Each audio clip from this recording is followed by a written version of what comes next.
সেদ্ধ করে রাখা চাল, গাজর, ক্যাপসিকাম, মাশরুম, বিনস, আদা আর কাঁচা লঙ্কা। তারপরে কড়াইয়ের মধ্যে সাদা তেল দিয়ে দেবো। তারপর দিয়ে দিচ্ছি গোটা গরম মশলা। এবার দেবো গাজর, তারপরে দিচ্ছি বিনস, তারপরে দিয়ে দেবো ক্যাপসিকাম, তারপরে দিয়ে দিচ্ছি কাঁচা লঙ্কা, তারপর দিয়ে দেবো আদা। এবার মিশ্রণগুলি ভালো করে মিশিয়ে নিচ্ছি। সবজিগুলো ভালোভাবে আমরা মিশিয়ে নিচ্ছি।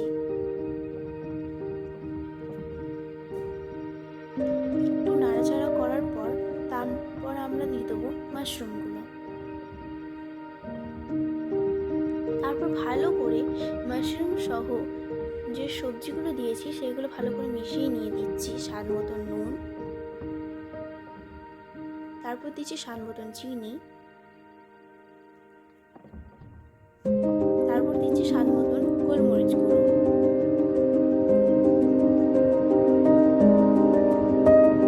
সব মশলা সহ সবজিগুলো ভালো করে মিশিয়ে নেব। তারপর কড়াইয়ের মধ্যে একটা ঢাকা দিয়ে দেবো।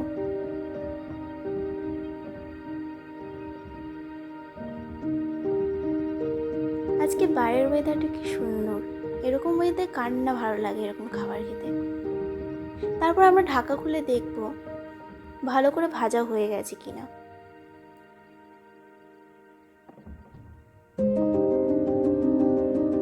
তারপর ভালো করে ভাজা হয়ে গেলে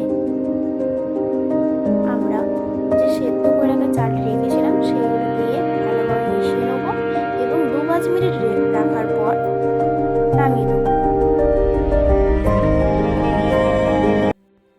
তারপর মাংস নেবো। মাংসের জন্য বিভিন্ন ইনগ্রিডিয়েন্টস সেইগুলো বেটে নেবো। তারপর পেঁয়াজ কেটে নেবো। তারপর তেলের মধ্যে দিয়ে দেবো পেঁয়াজ। ভালো করে নেড়ে ছেড়ে পেঁয়াজগুলো যতক্ষণ না লাল লাল হচ্ছে ততক্ষণ ভালোভাবে ভেজে নেব। দেখুন পেঁয়াজগুলি হালকা ব্রাউন হয়ে গেছে। পুরোপুরি পেঁয়াজগুলো ব্রাউন হয়ে গেলে তারপরে আমরা যেসব মাংসের জন্য বেটে রাখা ইনগ্রিডিয়েন্টসটা রেখেছিলাম সেটা দিয়ে দিচ্ছি। তারপর দিচ্ছি স্বাদ মতন লবণ, তারপরে দেবো হলুদ, তারপরে দিচ্ছি ধনিয়া গুঁড়ো, জিরে গুঁড়ো, তারপরে দিচ্ছি শুকনো লঙ্কা গুঁড়ো। এবার ভালো করে মশলাটা কষিয়ে নিচ্ছি।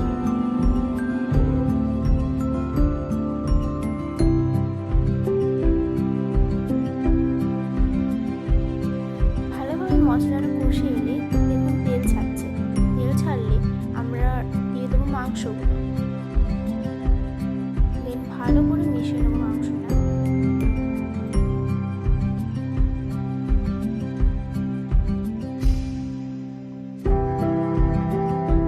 ভালো করে মাংসটা মিশিয়ে এলে পরিমাণ মতন জল দিয়ে দেবো।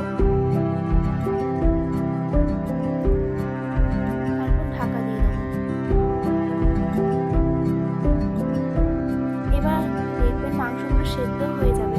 সেদ্ধ হওয়ার পর ভালো করে নাড়িয়ে আপনারা যদি মনে করেন একটু গরম মশলা দিতে পারেন। আমি এখানে গরম মশলা ইউজ করিনি।